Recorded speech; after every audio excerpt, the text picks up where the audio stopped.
Good morning students, B Com final year. मैंने अभी तक आपको फर्स्ट चैप्टर, सेकंड चैप्टर, ये आपका थर्ड चैप्टर है, रेजिडेंशियल स्टेटस जो है वो शुरू करवाया हुआ है। रेजिडेंशियल स्टेटस में हमने देखा कि रेजिडेंशियल स्टेटस जो है वो कैसे डेज के हिसाब से डिसाइड होता है, क्या कंडीशंस हैं, बेसिक कंडीशंस और एडिशनल कंडीशंस। लेकिन अब मैं थोड़ा सा नया शुरू करूंगी। मैंने उस दिन आपको बताया था कि जो रेजिडेंट्स हैं उनके ऊपर सबसे ज्यादा टैक्स बर्डन होता है और जो नॉन रेजिडेंट्स हैं उनके ऊपर उससे कम, और नॉन रेजिडेंट के ऊपर जो है वो उससे कम बर्डन होता है। तो ये टॉपिक का नाम है आपका निवास स्थान के आधार पर कुल आय का क्षेत्र या कर भार। कर भार जो है वो कैसे निर्धारित किया जाता है। आप सभी को पता है कि कर भार जो है वो निवासीय स्थिति के आधार पर जो है वो निर्भर करता है। तो सबसे पहले जो है हम देखेंगे कि निवासी का कर भार जो है वो कैसे तय किया जाता है। जो भी निवासी का तय करने के लिए जो है उसकी आय में जो शामिल किया जाता है कि वो भारत में प्राप्त हुई है, received in India, deemed to received in India, भारत में प्राप्त हुई समझी जाए, भारत में एक्रूड इन इंडिया, भारत में उपार्जित हुई हो, और deem to accrued in India, भारत में प्राप्त हुई समझी जाए, या कोई भी भारत के बाहर कमाई गई आय गत वर्ष में वो सारी जो है इसमें ऐड जो है वो की जाती है। तो इसका मतलब है कि अगर वो उस व्यक्ति का रेजिडेंशियल स्टेटस रेजिडेंट का है तो कोई भी इनकम, चाहे वो भारत में या भारत के बाहर जो है वो अर्न करता है, वो उसकी इनकम में क्या की जाएगी, इंक्लूड जो है वो की जाएगी। विश्व में कहीं पर भी किसी भी प्रकार की वो आय अर्न करता है तो वो टैक्स पर्पजेस से उसकी आय में इंक्लूड की जाएगी। और उसके बाद जो है आपका नॉट ऑर्डिनरली रेजिडेंट है। नॉट ऑर्डिनरली रेजिडेंट के केस में क्या है कि सेम है, उसमें भी आप जो भारत में आपने रिसीव्ड इन इंडिया, भारत में कमाई गई, deem to received in India, भारत में कमाई हुई समझी जाए, और एक्रूड इन इंडिया, भारत में उपार्जित हुई हो या भारत में उपार्जित हुई समझी जाए, deem to accrued in India. लेकिन इसमें एक फर्क है कि अगर वो बिजनेस इनकम है और उस बिजनेस का कंट्रोल, नियंत्रण जो है वो भारत से होता है, कंट्रोल कहाँ से है, भारत में होता है, तो वो आपकी आय में शामिल होगी। लेकिन अन्य कोई आपकी विदेशी आय जो है इस केस में इनकम में शामिल नहीं होगी। स्पेसिफिकली बिजनेस इनकम जो जिसका कंट्रोल भारत में स्थित है, वो वाली आय जो है वो भारत में अर्न, रिसीव्ड जो है वो मानी जाएगी।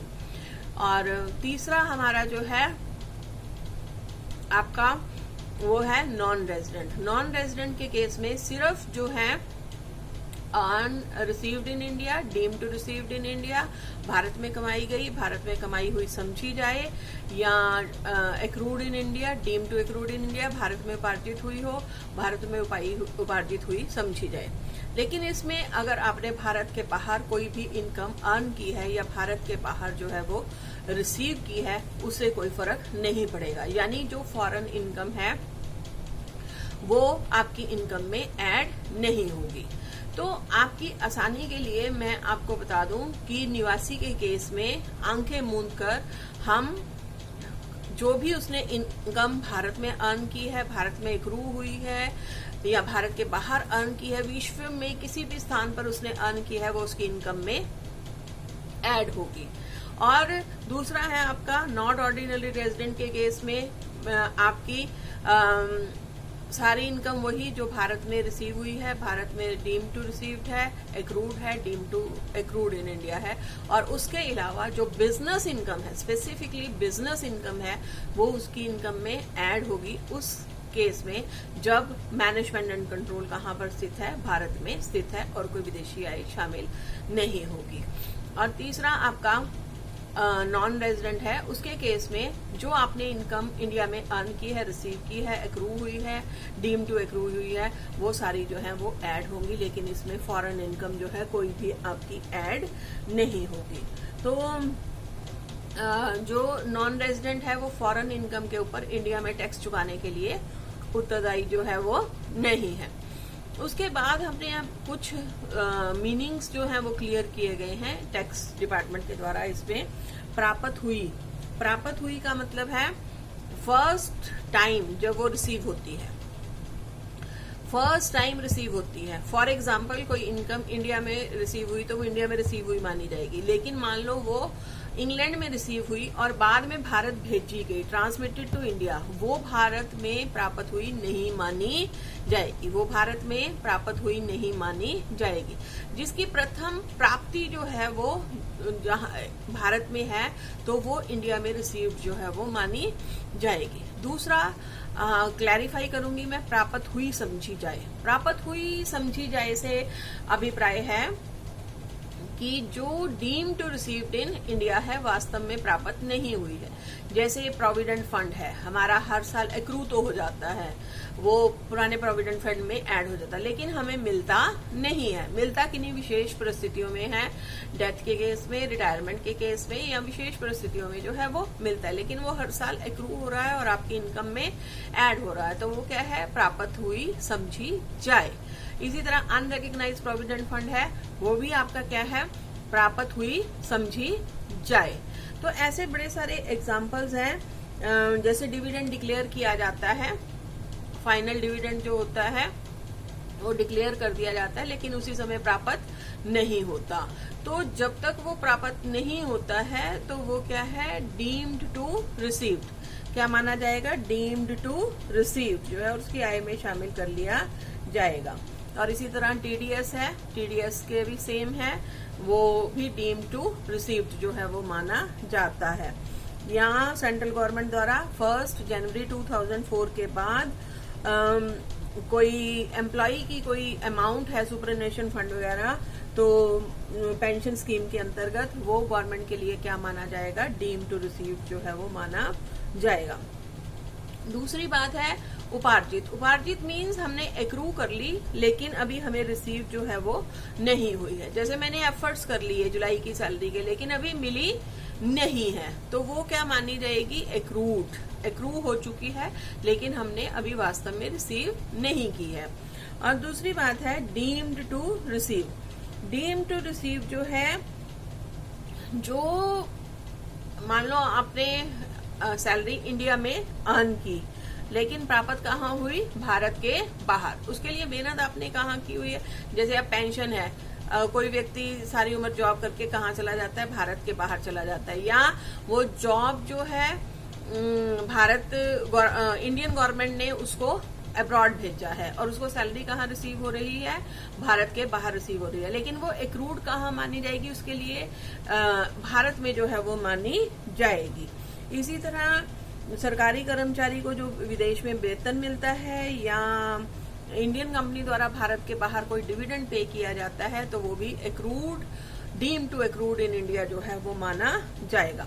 और इसी तरह कुछ और पॉइंट्स हैं जिनकी यहाँ क्लैरिटी की जरूरत है कि सेंट्रल गवर्नमेंट या गवर्नमेंट जो है अगर भारत के बाहर किसी भी प्रकार का इंटरेस्ट जो है वो पे करती है जो वो भारत में एक्रूड और अराइज हुई मानी जाएगी। इसी तरह कोई रेजिडेंट या नॉन रेजिडेंट को इंटरेस्ट के लोन के ऊपर इंटरेस्ट की पेमेंट की जाती है, लेकिन वो लोन किस लिए लिया गया है, भारत में व्यवसाय चलाने के लिए। तो जो व्यक्ति चाहे वो रेजिडेंट है चाहे वो नॉन रेजिडेंट है, वो कहाँ मानी जाएगी, एक्रूड और अराइज इन इंडिया जो है वो मानी जाएगी।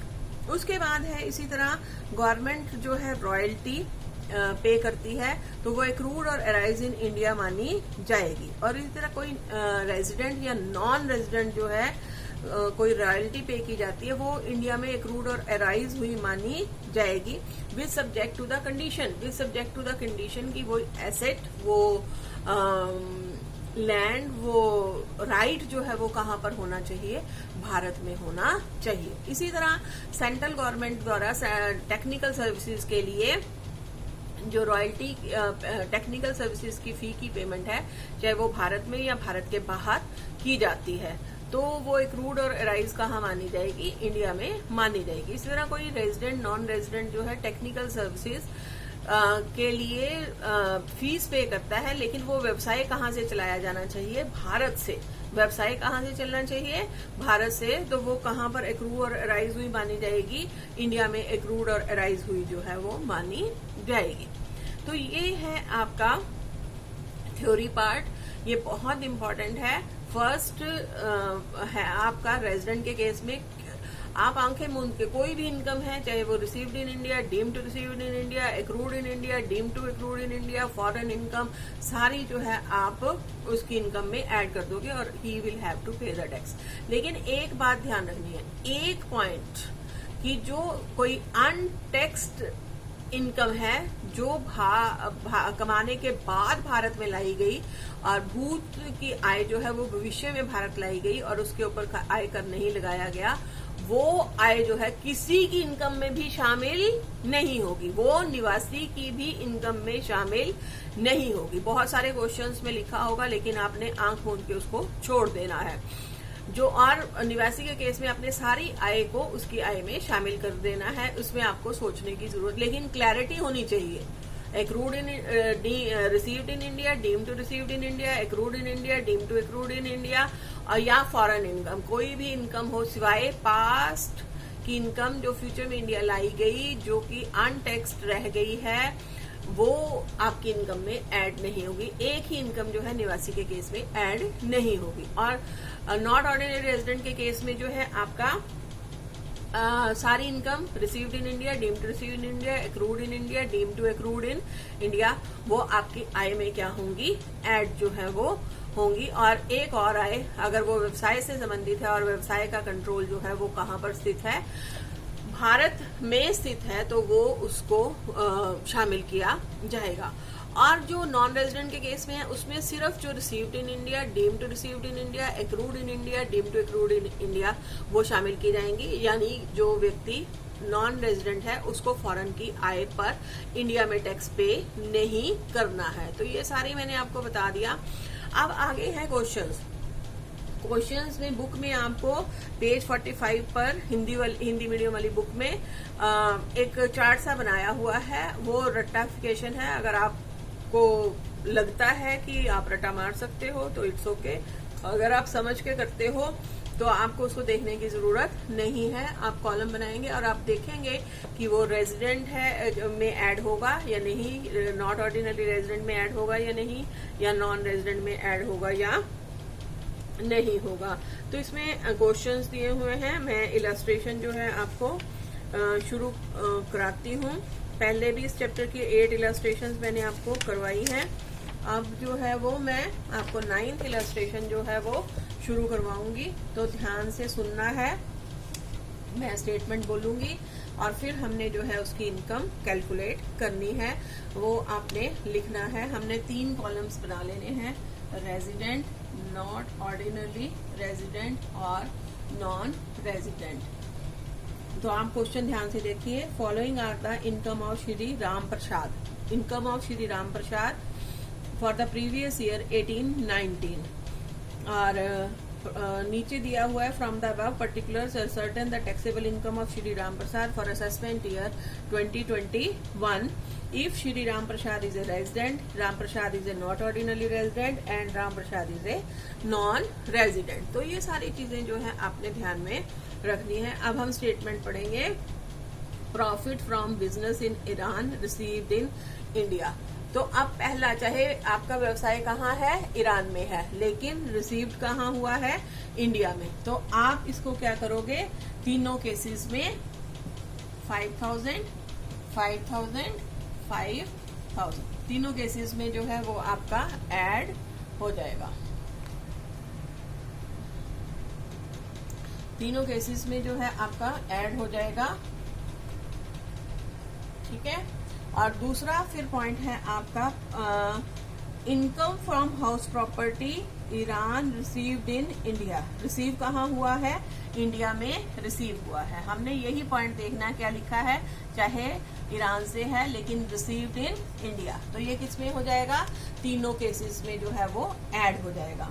तीसरा क्या है? Income from house property in Pakistan deposited in bank there. इसका मतलब क्या है? Receive accrued in India, received in Pakistan and deposited in a bank there. तो ये इंडिया में जो है प्रथम बार प्राप्ति कहाँ हुई है? भारत के बाहर हुई है। तो ये क्या हो गई? फॉरेन इनकम हो गई। तो ये सिर्फ किसके केस में ऐड होगी? रेजिडेंट के केस में। रेजिडेंट के केस में ऐड होगी, नॉन रेजिडेंट के केस में जो है ये ऐड नहीं होगी। नॉन रेजिडेंट के केस में जो है ये ऐड नहीं होगी। उसके बाद profit of business establish in Pakistan deposited in a bank there which is controlled from India 20,000 out of which a sum of 20,000 is remitted in India. तो उसमें जो है रिमिटेड किया 10,000। लेकिन आप देखिए कि ये भी क्या है? फॉरेन इनकम है, पाकिस्तान में आपका बिजनेस है, और लेकिन उन्होंने क्या लिखा है कि कंट्रोल्ड फ्रॉम इंडिया। अब आपको ध्यान रखना, कंट्रोल्ड फ्रॉम इंडिया, आंखें मूंद के आप उसमें तो कर ही सकते हो रेजिडेंट के केस में, लेकिन नॉट ऑर्डिनरी रेजिडेंट में कब होती है बिजनेस इनकम? जब it is controlled from India. तो ये फॉरेन इनकम होगी, इसलिए नॉन रेजिडेंट के केस में जो है ये ऐड नहीं होगी। उसके बाद accrued in India but received in England. अब दूसरा पॉइंट आ गया कि एक्रू कहाँ हुई है? इंडिया में। एक्रू इंडिया में होती है तब भी क्या होती है? ये तीनों केसेस में टैक्सेबल जो है वो होती है।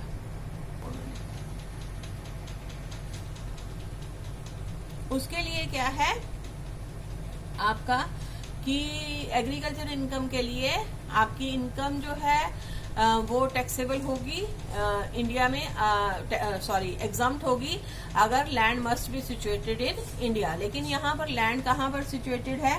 पाकिस्तान में जो है वो सिचुएटेड है।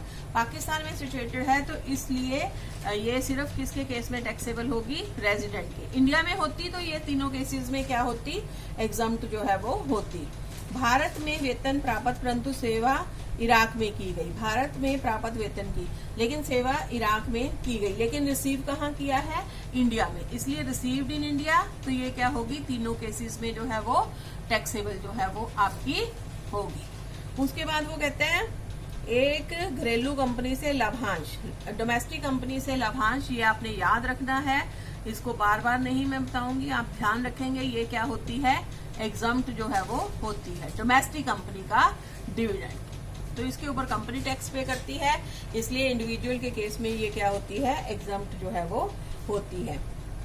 बांग्लादेश में बैंक पर जमा पर कराई गई तथा प्राप्ति की आय जो है वो 6,000 रुपए है। अब earned outside India, received outside India, तो ये बार बार बता रही हूँ, earned outside India, received outside India, ये बस सिर्फ रेजिडेंट के केस में आप आंखें मूंद कर जो है वो लिख सकते हो।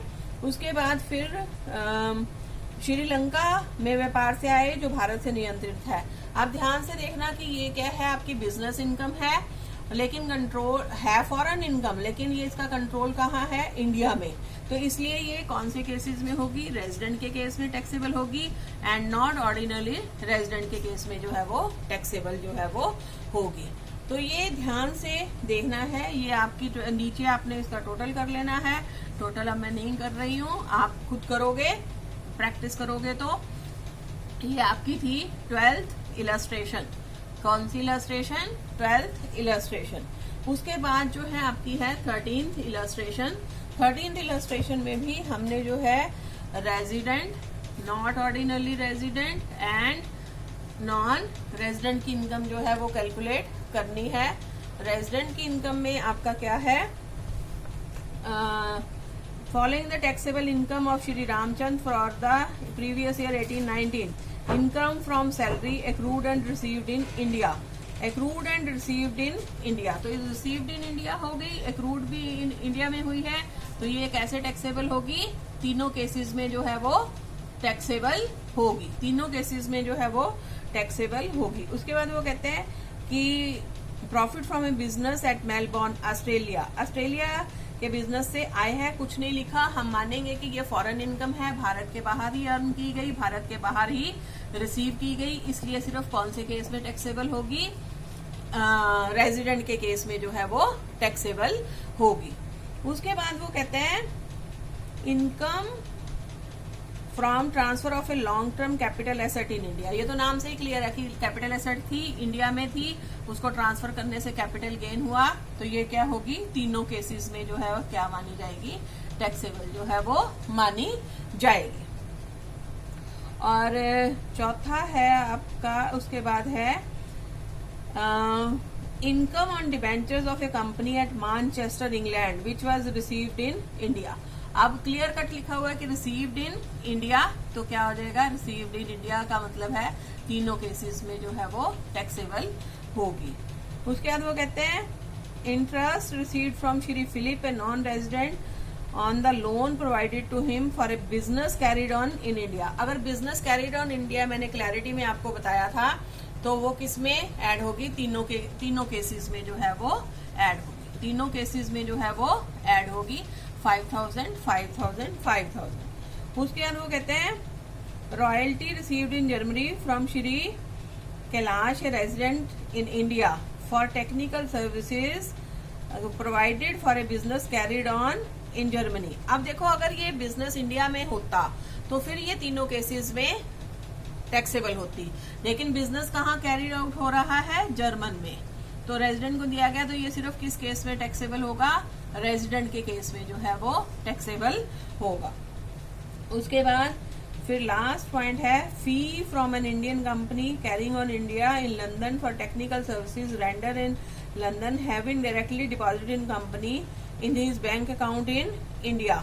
बैंक अकाउंट इंडिया में है, टेक्निकल सर्विसेज के लिए पे किया गया है, फॉर इंडियन कंपनी है, तो उस सारे में ये कैसे टैक्सेबल होगी, तीनों केसेस में जो है वो टैक्सेबल होगी, तीनों केसेस में जो है वो टैक्सेबल होगी। तो ये आपने जो है वो करना है। और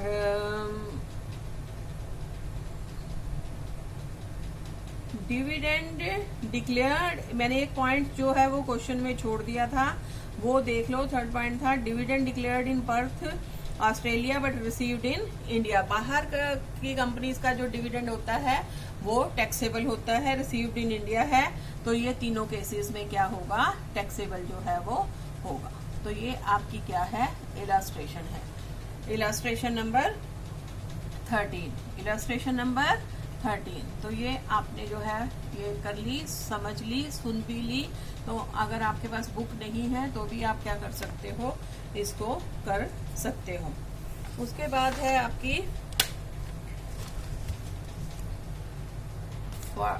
14th इलस्ट्रेशन है।